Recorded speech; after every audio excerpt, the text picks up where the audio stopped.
The biting winter wind whipped through the alleyways of Millbrook, a small town where wealth and poverty lived side by side, but rarely intermingled. 14-year-old Zephyr huddled deeper into her tattered coat, her thin frame shivering against the cold. Her wild, unkempt hair, a shade somewhere between honey and ash, whipped around her face as she peered out from behind a dumpster, watching the passers-by with wary, storm-gray eyes. Zephyr had been on the streets for 2 years, ever since her mother's addiction had spiraled out of control, leaving them both homeless. She'd learned to survive by her wits, scrounging for food and seeking shelter wherever she could find it. But as another gust of wind cut through her meager protection, Zephyr wondered how much longer she could endure. It was on this bitter cold day that fate, or perhaps something more deliberate, intervened in Zephyr's life. A sleek, black car pulled up to the curb near her hiding spot. The back door opened and a woman stepped out, her designer boots crunching on the fresh snow. Zephyr's breath caught in her throat as she took in the woman's appearance. She looked like she'd stepped out of a fashion magazine, with her perfectly coiffed auburn hair and expensive fur coat. The woman's green eyes scanned the alley, and for a moment, Zephyr thought she saw a flicker of something. Anticipation? Hunger? But then the woman's gaze softened as it landed on Zephyr, and a gentle smile curved her lips. "Oh, you poor dear," the woman said, her voice as smooth and rich as warm honey. "What are you doing out here in this dreadful cold?" Zephyr hesitated, years of street-honed instinct screaming at her to run. But something in the woman's eyes, a hint of genuine concern, made her pause. I don't have anywhere else to go," Zephyr admitted, her voice raspy from disuse. The woman's face crumpled in sympathy. "That simply won't do. I'm Callista Blackthorn, and I simply cannot leave you out here to freeze." She extended a perfectly manicured hand. "Why don't you come with me? We'll get you warmed up and fed at the very least." Zephyr's stomach growled traitorously at the mention of food. Still, she hesitated. "I don't know. I understand your caution," Callista said softly, "but I promise you, I only want to help. My husband and we've been looking to share our good fortune. Perhaps this is fate." Something in Callista's words resonated with Zephyr. After years of hardship, could this be her chance at a better life? With a deep breath, she stepped forward and took Callista's outstretched hand. The car ride was a blur of warmth and luxury that Zephyr could scarcely comprehend. Callista chatted amiably, asking gentle questions about Zephyr's life, but never pushing when the girl fell silent. As they pulled up to a gated mansion on the outskirts of town, Zephyr's eyes widened in disbelief.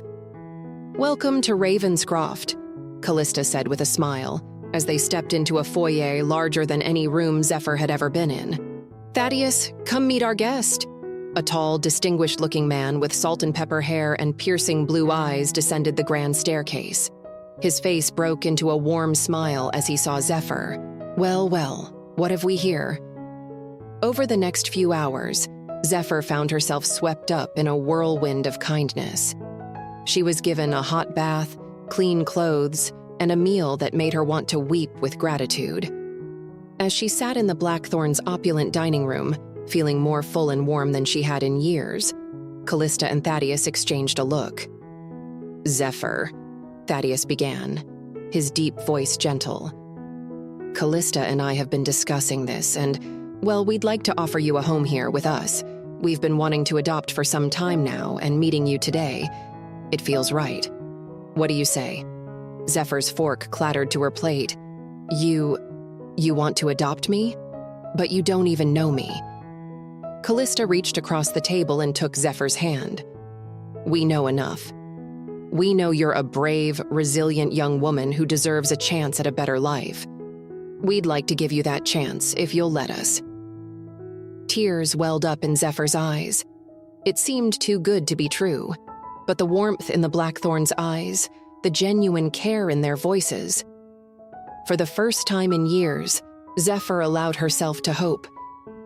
"Yes," she whispered. "Yes, please." The next few weeks were a whirlwind of activity. Paperwork was filed, a bedroom was prepared, and Zephyr found herself enrolled in the prestigious Millbrook Academy. She threw herself into her studies, determined to make the most of this miraculous second chance. But as the initial shock and gratitude began to wear off, Zephyr started to notice oddities about her new life at Ravenscroft.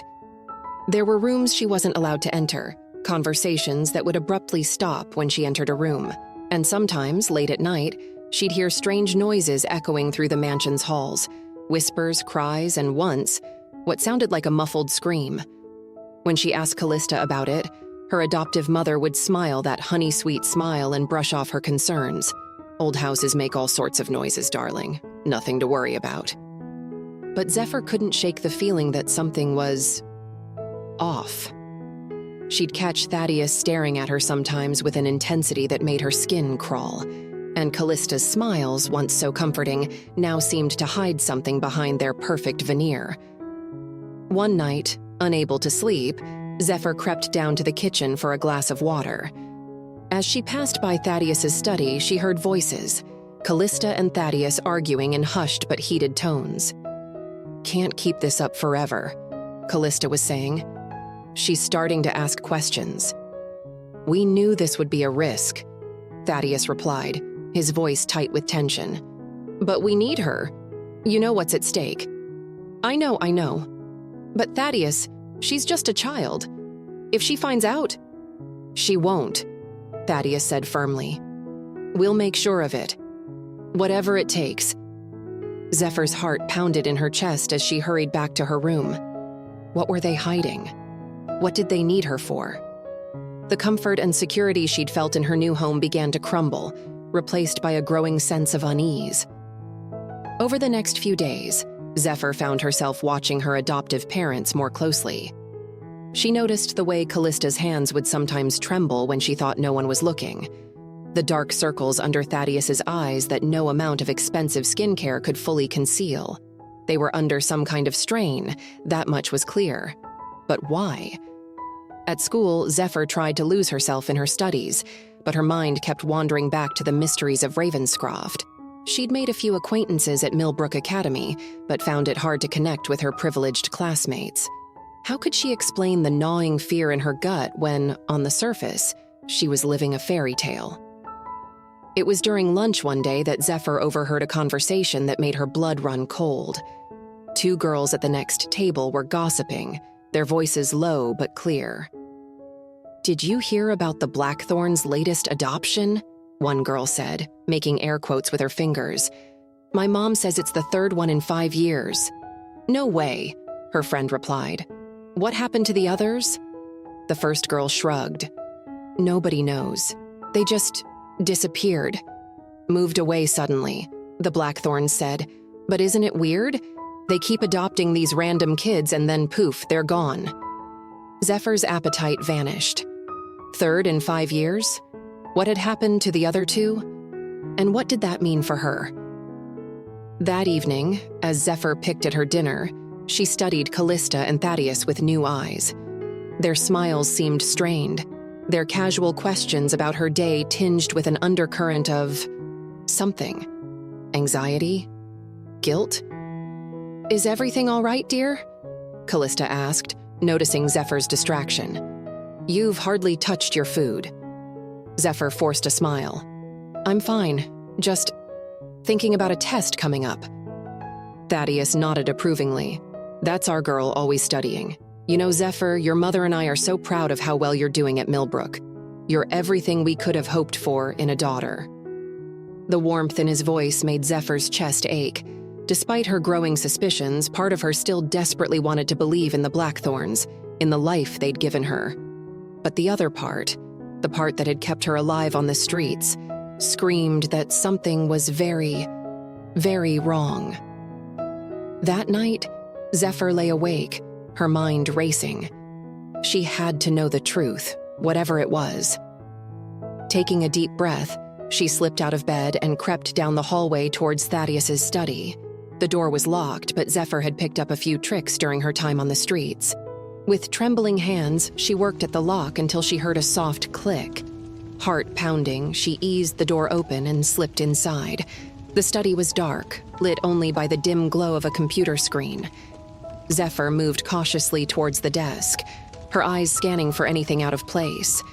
At first glance, everything seemed normal. Papers, books, a family photo of the three of them taken just last week. But as Zephyr shifted a stack of documents, something fluttered to the floor. She bent to pick it up and froze.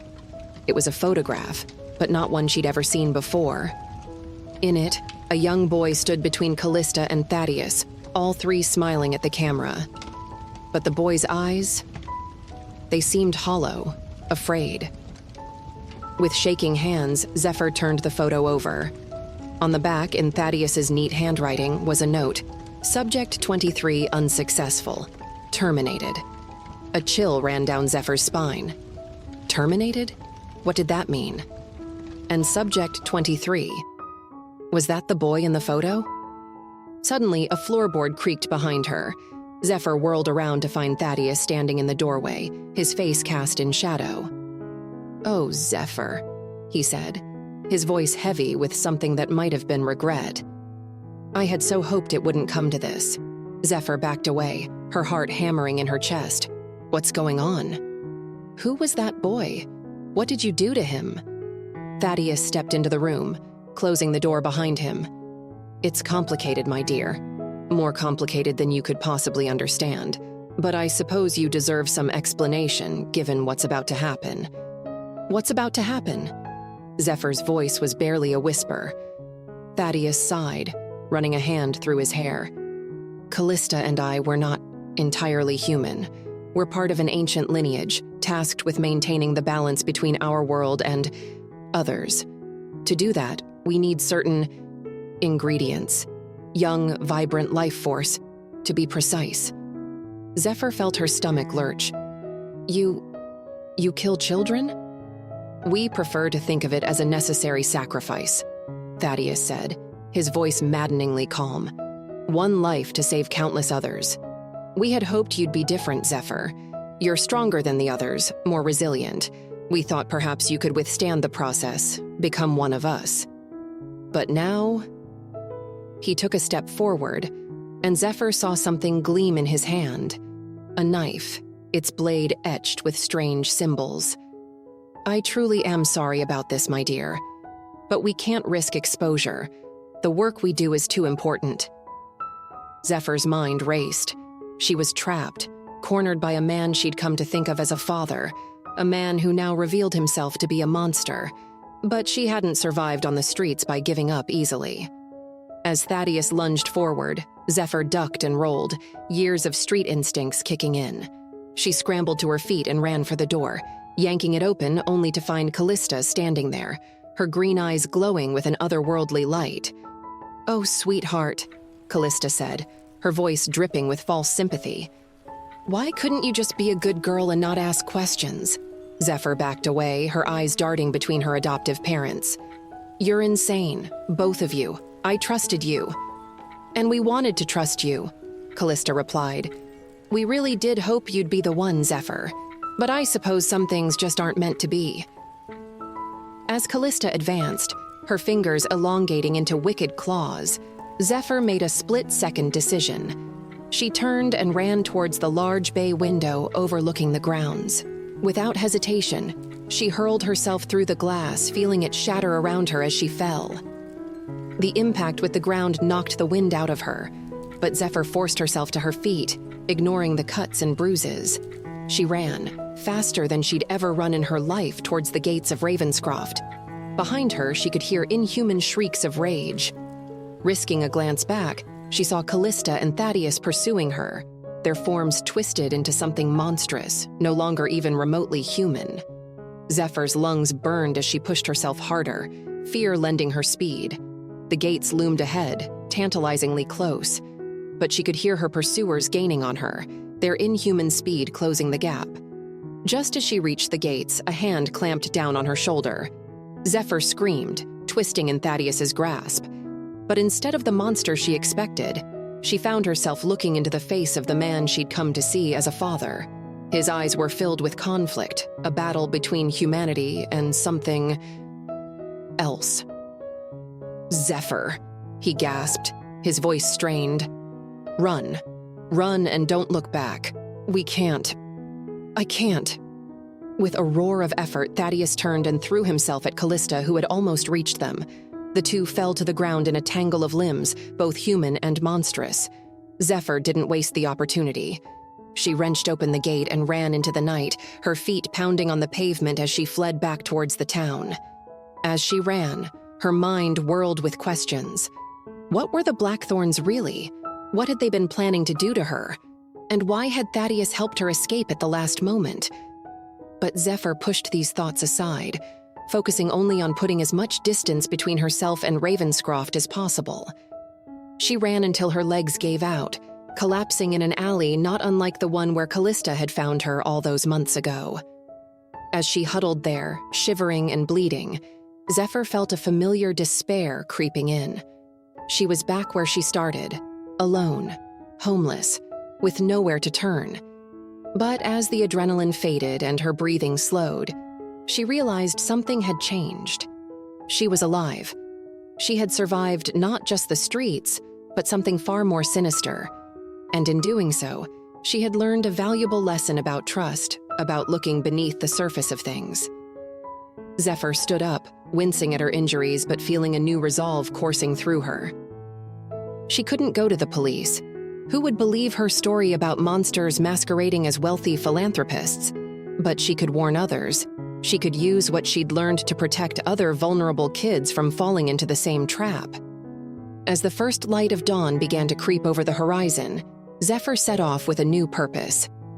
She may have lost the illusion of a perfect family, but she had gained something far more valuable: the knowledge of her own strength and resilience. Over the next few weeks, Zephyr cautiously made her way through Millbrook, always looking over her shoulder, always ready to run. She slept in abandoned buildings and scrounged for food, but this time her experiences were colored by a grim determination. She was no longer just surviving, she was on a mission. Zephyr began to seek out other homeless youth, sharing her story in hushed whispers. At first, many dismissed her as crazy or traumatized, but there were a few, those who had seen things in the shadows, who had felt the touch of something otherworldly, who listened. One of these was a boy named Flint, whose dark eyes held a wisdom beyond his years. "I've heard whispers," he told Zephyr one night as they huddled around a small fire in an abandoned warehouse. "About people who aren't people, about kids who disappear. I always thought it was just street talk, you know, but after hearing your story..." Zephyr nodded, her eyes reflecting the flickering flames. "It's real, Flint, and we need to do something about it." As days turned into weeks, Zephyr and Flint formed the nucleus of a small but growing network. They called themselves the Shadow Keepers, a group dedicated to protecting vulnerable kids from the monsters that lurked behind human masks. They developed a system of safe houses, secret signs, and whispered warnings passed from child to child. But even as Zephyr threw herself into this work, she couldn't shake the memory of Thaddeus's final act. Why had he helped her escape? Was there still some humanity left in him? And what had happened at Ravenscroft after she fled? These questions haunted her, even as she focused on her mission. And then, about 2 months after her escape, Zephyr saw something that made her blood run cold. A sleek black car, identical to the one Callista had picked her up in, cruising slowly through the streets of Millbrook. Zephyr's first instinct was to run, to hide. But as she watched, she saw the car stop next to a young girl, thin, ragged, with the same desperate look in her eyes that Zephyr had once worn. And stepping out of the car was not Callista, but a different woman. Equally beautiful, equally well-dressed, but with a coldness in her eyes that Zephyr recognized all too well. In that moment, Zephyr realized the true scope of what they were up against. The Blackthorns weren't alone. There were others like them, hunting vulnerable children across who knows how many cities. With her heart pounding, Zephyr made a decision that would change everything. She couldn't run anymore. She couldn't hide. If she wanted to truly protect others, she needed to understand what she was fighting against. And for that, she needed to go back to Ravenscroft. That night, Zephyr shared her plan with Flint and the other Shadow Keepers. They protested, of course, arguing that it was too dangerous. But Zephyr was resolute. "I'm the only one who's been inside," she insisted. "The only one who knows their faces, their voices. If we want to stop this, really stop it, we need information, and I'm the only one who can get it." In the end, they agreed to help her. Over the next few days, they scouted Ravenscroft from a distance, watching the comings and goings. To Zephyr's surprise, life at the mansion seemed to be continuing as normal. Callista and Thaddeus came and went, attending charity events and social functions as if nothing had changed. Finally, on a moonless night, Zephyr approached the gates of Ravenscroft. Her heart was pounding, every instinct screaming at her to turn back. But she pushed forward, using the skills she'd learned on the streets to slip past the security systems. As she crept through the familiar halls of the mansion, Zephyr was struck by how unchanged everything seemed. The same luxurious furnishings, the same expensive art on the walls. It was as if her desperate flight had never happened. She made her way to Thaddeus's study, picking the lock with trembling hands. Inside, she began to search frantically for anything that might give her insight into what the Blackthorns really were and how to stop them. As she rifled through drawers and files, Zephyr's eyes fell on a leather-bound book, its cover etched with symbols similar to those she'd seen on Thaddeus's knife. With shaking hands, she opened it. The pages were filled with dense text in a language she didn't recognize, interspersed with diagrams that made her stomach churn. But as she flipped through, a folded paper fell out. Zephyr unfolded it and gasped. It was a letter written in Thaddeus's neat hand. "My dearest Zephyr, if you're reading this, it means you've found the courage to return. I prayed you would, even as I feared for your safety if you did. What Callista and I told you that night was true, but it wasn't the whole truth. We are part of an ancient lineage, tasked with maintaining the balance between worlds. But somewhere along the way, we lost sight of what that truly meant. We convinced ourselves that the sacrifices we made were necessary, that the lives we took were a fair price for the greater good. But seeing you that night, your trust in us shattered. I realized the monster I had become. I couldn't save the others, but I could save you. And in doing so, perhaps I could begin to atone for my sins. Callista is gone. After you escaped, she lost herself entirely to the hunger that drives our kind. I had to deal with her. The others like us, they don't know what happened here. They think we've simply moved on, as we've done before. I'm leaving Ravenscroft, Zephyr. I can't undo what I've done, but I can try to make amends. I'm going to find others of our kind who, like me, have realized the error of our ways. Together, perhaps we can find a way to fulfill our duty without resorting to the horrors we've committed. But you, my brave girl, you have a different path. The book you've found contains our history, our weaknesses. Use it. Protect those who cannot protect themselves. Be better than we were. I don't ask for your forgiveness. I don't deserve it. But know that in the short time you were with us, you awakened something in me that I thought long dead. You reminded me of what it means to be human. Be safe, be strong, and above all, be kind. With deepest regret and endless pride, Thaddeus." Zephyr sank to the floor, tears streaming down her face as she clutched the letter. A whirlwind of emotions swept through her. Anger, grief, confusion, and underneath it all, a glimmer of something that felt dangerously like hope. She doesn't know how long she sat there, absorbing the implications of Thaddeus's words. But eventually, she wiped her eyes, stood up, and with determined hands, began to gather every document, every book she could find. As dawn broke, Zephyr slipped out of Ravenscroft for the last time, her backpack heavy with the weight of secrets and the promise of answers. She made her way back to the Shadow Keeper's hideout, her mind already racing with plans. Flint was waiting for her, his face lined with worry. "Zephyr, thank God you're okay. Did you find anything?" Zephyr nodded, her eyes bright with a mix of tears and determination. "I found everything, Flint. And now we fight back." Over the next months, Zephyr threw herself into deciphering the information she'd brought back from Ravenscroft. The ancient text was difficult to translate, but bit by bit, she began to understand the true nature of the beings she was up against, their strengths, their weaknesses, and most importantly, how to stop them. The Shadow Keepers grew, evolving from a small group of street kids into a network that spanned several cities. They developed methods to identify the monsters hiding in human skin, ways to protect potential victims, and eventually, means to neutralize the threat without resorting to the very violence they opposed. It wasn't easy. There were setbacks, close calls, and painful losses. Zephyr often found herself wrestling with the weight of her responsibility, questioning whether she was doing the right thing. The memory of her time with the Blackthorns, the warmth and love she'd felt, however false it might have been, sometimes threatened to overwhelm her. But in those moments, she would think of Thaddeus's letter, of the choice he had made in that final moment. If he could find redemption, could choose to be better, then so could she.